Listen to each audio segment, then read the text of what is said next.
മാതാവിന്റെ വിലയെക്കുറിച്ച്. എന്തുകൊണ്ടാണ് മാതാവിനോട് ഇത്ര കടമ? അല്ലാഹു തആല പറഞ്ഞു, ഹമലത്ഹു ഉമ്മുഹു വഹ്നൻ അലാ വഹ്നൻ. വേദനയുടെ പുറത്ത് വേദന സഹിച്ചുകൊണ്ട് 9 മാസം നിന്നെ ഗർഭപാത്രത്തിൽ ചുമന്നതാണ് മാതാവ്. ആ മാതാവിന്റെ കാൽച്ചുവട്ടിലാണ് നിന്റെ സ്വർഗമെന്ന് പ്രവാചകനെ കൊണ്ട് പറയിപ്പിക്കാൻ കാരണമെങ്കിൽ നിങ്ങൾ ആലോചിച്ച് നോക്കണം. ഉമ്മ ഈ ത്യാഗം സഹിച്ചത് വാപ്പയ്ക്ക് വേണ്ടിയാണെങ്കിൽ നിങ്ങൾക്ക് വേണ്ടി ഇതേ ത്യാഗം സഹിച്ച നിങ്ങളുടെ ഭാര്യ, നിങ്ങൾക്ക് വേണ്ടി നിങ്ങളുടെ മക്കളെ 9 മാസം വയറ്റിൽ ചുമന്ന് ഈ ത്യാഗം സഹിച്ച ഈ ഭാര്യയോട് അല്ലാഹു തആല വെച്ചിരിക്കുന്ന കടമ എത്രയായിരിക്കും? ഭാര്യയ്ക്ക് വേണ്ടി ഉമ്മയെ കരയിപ്പിക്കരുത് എന്ന് പ്രസംഗിച്ച് പഠിപ്പിച്ച ഒരു സമുദായമാണ് നമ്മൾ. പക്ഷെ കഴിഞ്ഞ ഒരു നൂറ്റാണ്ടിൽ നമ്മളെ പഠിപ്പിക്കാൻ മറന്നുപോയ അല്ലാഹുവിന്റെ റസൂൽ പഠിപ്പിച്ച മറ്റൊരു യാഥാർത്ഥ്യം കൂടിയുണ്ട്. ഉമ്മയ്ക്ക് വേണ്ടി ഭാര്യയെയും കരയിപ്പിക്കാൻ പാടില്ല.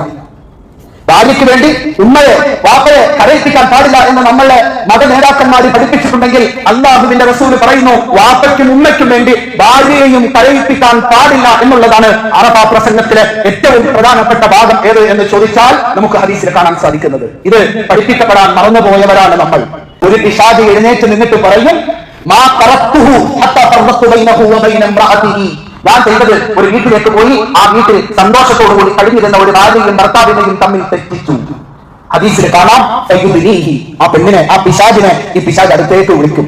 എന്നിട്ട് പറയും, നിഅമ അൻത, നീ ആണറാ എന്റെ പൊന്നുമോൻ, നീ ചെയ്തതാണ് ഇതിൽ ഏറ്റവും പുണ്യ പ്രവൃത്തി എന്ന് പിശാച് പറയുകയും ഭാര്യയുടെയും ഭർത്താവിന്റെയും ഇടയിൽ പ്രശ്നമുണ്ടാക്കിയ പിശാചിന് കിരീടം വെച്ചുകൊടുത്ത് സിംഹാസനത്തിലേക്ക് ആനയിച്ച് ഇരുത്തുമെന്ന് അല്ലാഹുവിന്റെ റസൂൽ പറഞ്ഞു. എങ്കിൽ തന്റെ മകൻ വീട്ടിലേക്ക് കല്യാണം കഴിച്ചു കൊണ്ടുവന്ന പെണ്ണിന് നിറം പോരാ, കൊണ്ടുവന്ന പണ്ടത്തിന് തൂക്കം പോരാ എന്ന കാരണങ്ങൾ പറഞ്ഞുകൊണ്ട് തന്റെ മകനെയും മരുമക്കളെയും പിരിപ്പിക്കാനാണ് അവരുടെ ഇടയിൽ പ്രശ്നമുണ്ടാക്കി അവളെ വീട്ടിലേക്ക് അയക്കാൻ പണിയെടുക്കുന്ന നാട്ടിലെ ഹാജിയാര് പള്ളിയുടെ 1ാമത്തെ സഫിൽ വന്നു നിന്ന് നമസ്കരിക്കുന്നുണ്ടെങ്കിൽ നാട്ടുകാരുടെ മുമ്പിൽ അയാൾ ഹാജിയാരും നമസ്കാരക്കാരനുമായിരിക്കുമെങ്കിലും അല്ലാഹുവിന്റെ റസൂലിന്റെ ഭാഷയിൽ പള്ളിയുടെ 1ാമത്തെ സഫിൽ നിന്ന് കൈകെട്ടി വീട്ടിലേക്ക് ചെന്നിട്ട് മരുമകളെ ഉപേക്ഷിക്കാൻ മകന് ഉപദേശം കൊടുക്കുന്ന അമ്മായിയപ്പനാണെങ്കിൽ തലയിൽ കിരീടം വെച്ച പിശാച് എന്നാണ് അവന്റെ പേര് എന്ന് അല്ലാഹുവിന്റെ റസൂൽ സല്ലല്ലാഹു അലൈഹി വസല്ലം തങ്ങൾ പറയുകയാണ്.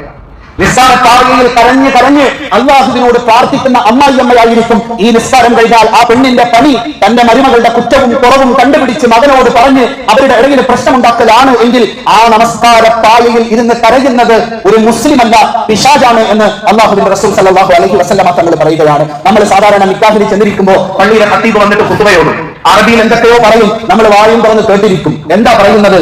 അല്ലയോ ജനങ്ങളെ, അല്ലാഹുവിന്റെ റസൂൽ നിങ്ങളോട് പറയുന്നു, മൻ തസവ്വജ ഇംറഅതൻ ഫഖദ് ഇസ്തക്മല ഖുലുസൈ ദീനിഹി.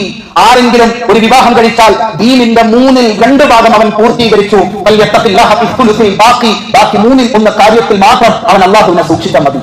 അഥവാ കുറച്ചുകൂടി നമുക്ക് മനസ്സിലാവുന്ന ഭാഷയിൽ ഹദീസിന്റെ അർത്ഥം പറഞ്ഞാൽ സ്വർഗ്ഗത്തിൽ പോകാൻ ഒരു സത്യവിശ്വാസിക്ക് 100 മാർക്ക്